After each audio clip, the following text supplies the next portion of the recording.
Ben ritrovati a tutti in questo primo giorno di primavera, e allora anche noi siamo pronti per scoprire gusti, profumi, sapori della primavera in Friuli Venezia Giulia. Ben trovata anche a Maria in studio con me. Ciao Maria. Buongiorno Barbara, buongiorno a tutti, buona frizzante primavera a tutti. Oggi già dal meteo si riconosce subito che è iniziata la bella stagione, eh? Beh sì, devo dire che siamo fortunati, è una bella giornata più o meno dappertutto, è tipica insomma della primavera, e quindi ci ricorda proprio la bellezza del sole sulla pelle e anche la voglia di cominciare a intraprendere nuovi progetti, provare gusti nuovi, freschi, insomma voglia di novità da tutti i punti di vista. E oggi proprio partiamo con un appuntamento imperdibile. Si parla proprio della bellezza della nostra montagna, della sua agricoltura, che torna a Longarone Fiere con proprio Agrimont. È andato il primo fine settimana e ci prepariamo anche per il 24, 25 e 26, ma noi ne parliamo proprio con il presidente di Longarone Fiere, Michele Del Farra. Buongiorno presidente, benvenuto.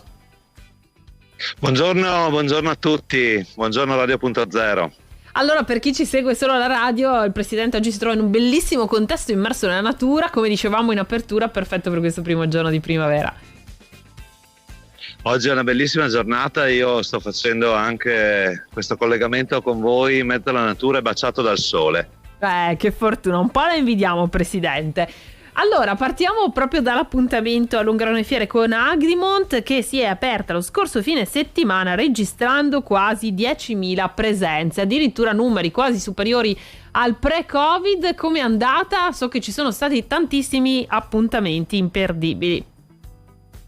Sì, secondo me siamo riusciti a mettere in piedi una fiera molto bella, nel senso che tutta l'agricoltura che viene chiamata agricoltura di montagna, ma a me piace più chiamarla agricoltura in pendenza, perché allarga sostanzialmente la proposta che a Longarone Fiere abbiamo rappresentato. Tutti, diciamo, gli imprenditori agricoli che lavorano nell'agricoltura di pendenza possono trovare una bellissima, secondo me, completa risposta di filiera.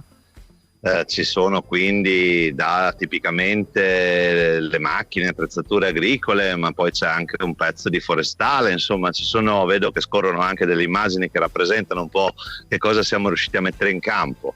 Non è solo questo, perché poi siamo riusciti con una ventina di appuntamenti di informazione, formazione, diciamo allineamento della filiera per un pubblico, diciamo così, specializzato di imprenditori agricoli, a costruire una rassegna che secondo me è di grande interesse, e vedo che quando si fanno delle manifestazioni di questo tipo di qualità poi il pubblico risponde in maniera molto molto interessante. È verissimo, è proprio così. Oltretutto è stato anche un fine settimana ricco di attività, approfondimenti, con un convegno sul mondo delle api e l'apicoltura, e si è parlato proprio di questo in montagna, come si è parlato anche di come affrontare il cambiamento climatico nella coltivazione, ad esempio, dei girasoli. Ci sono stati tanti degustazioni, ad esempio proprio di miele, masterclass su salami speck insaccati che sono andate molto bene, veramente intenso il fine settimana passato. Cosa ci aspetta il prossimo, presidente? Prossimo fine settimana partiamo con il botto venerdì pomeriggio, perché il 24 marzo cade la giornata europea del gelato. È il primo alimento a cui il Parlamento europeo nel 2012 dà questo tipo di riconoscimento. Fra l'altro io sono molto orgoglioso in questo momento di rappresentare Longarone Fiere Dolomiti, perché nel 2008 è nata lì l'idea di compiere questo percorso per il gelato artigianale, che si è poi ha portato al voto del Parlamento nel 2012. Quindi apriremo con l'assegnazione di alcuni premi a chi è riuscito a costruire bibliografia, ricerca su questo alimento, che parla poi di identità territoriale, quindi, e di prodotto tipico, e quindi è molto collegato al territorio, un territorio che in questo caso vede il gelato nascere nelle nostre vallate, ma che poi abbiamo esportato in tutto il mondo, divenendo, mi permetta, il fatto di diventare ambasciatori del gelato nel mondo, del gelato artigianale nel mondo, e questo ha consentito poi anche a tutti gli altri paesi, chi con più ricchezza di prodotti anche agricoli, chi con meno ricchezza di prodotti anche agricoli, di riuscire a mettere all'interno di quello che io chiamo ormai un vero e proprio piatto, cioè quindi il gelato come alimento, la propria tipicità. Dopodiché ripartiamo a bomba il sabato e la domenica con delle iniziative, come dicevo prima, di formazione e informazione, soprattutto per addetti ai lavori, anche se questa rassegna si caratterizza per il fatto che non ha solo gli imprenditori agricoli come target, ma anche i bambini e le famiglie, perché abbiamo allestito una stalla, diciamo così, un luogo nel quale poter toccare e relazionarsi con delle razze tipiche bovine. Fra l'altro una nota di colore, la domenica notte sono nati 3 coniglietti in quella stalla e abbiamo lanciato un contest per i nostri visitatori che potranno scegliere i 3 nomi a dare a questi piccoli. C'è un'altra bellissima, secondo me, iniziativa sempre per famiglie e bambini fatta da Coldiretti, che è l'agricoltura in 5 sensi, e quindi l'utilizzo sia del tatto che dell'olfatto per scoprire tutta una serie di prodotti che la nostra terra ci dona, usiamo questo eufemismo, ci dona. Bello, anche per i più piccoli, insomma, oltretutto sarà anche una fine settimana importante, perché abbiamo parlato anche noi, ne parliamo questa settimana, c'è il Giornata Mondiale dell'Acqua, quindi ci occupiamo un po' dei boschi, di quelle che sono anche le situazioni estreme capitate negli ultimi tempi, e si parla anche un po' della ricostruzione post Vaia, con lo spazio che verrà dedicato anche alla filiera del bosco, vero Presidente?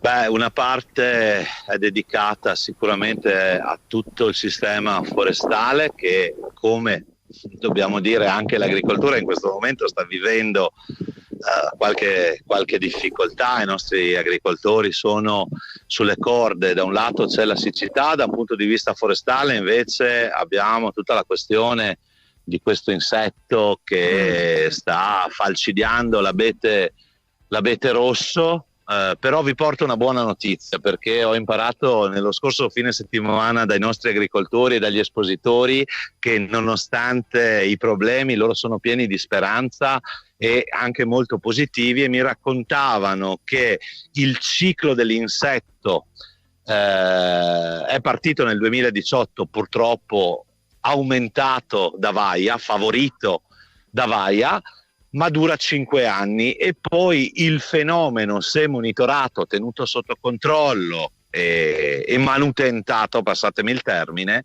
è un fenomeno che può rientrare e lasciare spazio anche a situazioni diverse. Una cosa importantissima, secondo me, che non stiamo usando per contrastare questo tipo di problema alcun tipo di veleno che poi finisce nel bosco, finisce nelle falde acquifere, ma l'approccio è un approccio naturale e quindi seppur con le difficoltà positivo. Questo è assolutamente molto interessante ed è una buona notizia anche per noi, per questo noi la ringraziamo. E allora ci si ritrova il 24, il 25 e il 26 marzo per Agrimont a Longarone Fiere. Sul sito longaronefiere.it troverete tutte le indicazioni, le condivideremo anche noi nel nostro articolo e in questo video che abbiamo appena visto. Insomma, si potrà rivedere comunque anche su tutti i nostri social, il nostro canale YouTube e sul sito radio.0.it. Grazie allora Presidente, la lasciamo questa splendida giornata augurandole buon lavoro naturalmente. Grazie anche a voi e a tutte le persone che ci ascoltano. Ci vediamo a Longarone. Ci vediamo a Longarone, grazie Presidente, grazie. E allora, insomma, è stato bellissimo anche questo tuffo proprio per parlare di montagna e anche di futuro della montagna, della sua agricoltura così importante per noi. E torniamo alla pratica, dunque, con una ricetta. Maria, che cosa proponiamo oggi ai nostri ascoltatori? Dici benissimo Barbara, perché abbiamo trovato una ricetta così super veloce veramente da fare, pochi ingredienti ma sicuramente molto molto gusto. La ricetta arriva da Pordenone e di Paola Gai, e dato che abbiamo parlato un po' di insaccati come si farà poi anche a Longarone Fiere, ma anche di miele, voglio proporvi anche questa bellissima idea. La ricetta, dicevo, è di Paola Gai e sono i suoi rotolini sfiziosi. Vi serviranno delle fettine di bresaola tagliata sottile, del formaggio spalmabile tipo Philadelphia, delle noci e se avete voglia di aggiungere un po' di dolcezza, un bel cucchiaino di miele. Andrete a prendere le vostre fettine di bresaola, le stenderete, metterete al centro di ogni fetta circa un cucchiaino di formaggio spalmabile e un gheriglio di noce. Arrotolate la vostra fettina, il rotolino è pronto. Servite i rotolini, ci consiglia Paola, in un piatto ovale, servite con un bicchiere di prosecco. A piacere potete unire, come dicevo, un cucchiaino di miele in superficie in modo da rendere il tutto ancora più sfizioso. Un'ottima ricetta, direi Maria, e allora è anche tempo dei nostri consueti consigli naturali. Oggi è giornata di luna nuova, cari amici ascoltatori, e quindi mentre ci avviamo alla prossima fase di luna crescente vi diamo anche qualche consiglio, come sempre accompagnato dalla luna. E partiamo intanto dai rimedi naturali, perché capita a molti proprio in questi giorni di avere a che fare con un po' di mal di gola, un po' perché le temperature sono altalenanti, fa caldo, poi fa freddo, magari un po' più umido, oppure perché l'allergia ci tormenta. Possiamo approfittare della prossima luna tra il 24 e il 25 di marzo proprio per dare sollievo a eventuali mal di gola. Prepariamoci un buon decotto di liquirizia che in quei giorni lì sarà particolarmente efficace. Se invece vogliamo prenderci cura del nostro corpo, ieri vi abbiamo raccontato come preparare da voi un succo di frutta. Questa volta vi raccontiamo come usare la frutta per nutrire la pelle del viso. Se volete essere particolarmente precisi, queste sono le giornate perfette, i giorni in cui appunto si entra nel segno dell'Ariete, parlando di astrologia, e sono perfetti per preparare una maschera a base di frutta e di miele. Prendete la frutta, la riducete in poltiglia, ci abbinate il miele, lasciate in posa per 10 minuti e il vostro viso sarà assolutamente nutrito. Infine, se volete godervi un bagno veramente stimolante, allora dategli una botta di effervescenza con degli ingredienti naturali ma esplosivi. Prendete un po' di bicarbonato di sodio, dell'amido, dell'acido citrico o dell'aceto e usate un rapporto da 1 a 1,5. Impastate con un olio essenziale per profumare. Potete utilizzare naturalmente ingredienti da usare sempre con attenzione alle vostre sensibilità, quindi se la prima volta provate a metterne un po' su un pezzo di pelle per capire come va. E chiudiamo con una raccolta che riguarda i rami i rami del salice che possiamo usare per decorare la nostra casa anche in vista della Pasqua che verrà. In questo modo, raccogliendo questi rami di salice, potremmo lavorare anche sul riequilibrio della nostra acqua interiore, così si dice, una sorta di equilibrio particolare. Perché? Perché il salice, che affonda le radici proprio nell'acqua, veniva estratto un tempo l'acido acetilsalicilico, che è anche il più potente rimedio contro febbre e dolori ossei, quindi perché non provare a fare questa raccolta proprio in queste giornate particolari.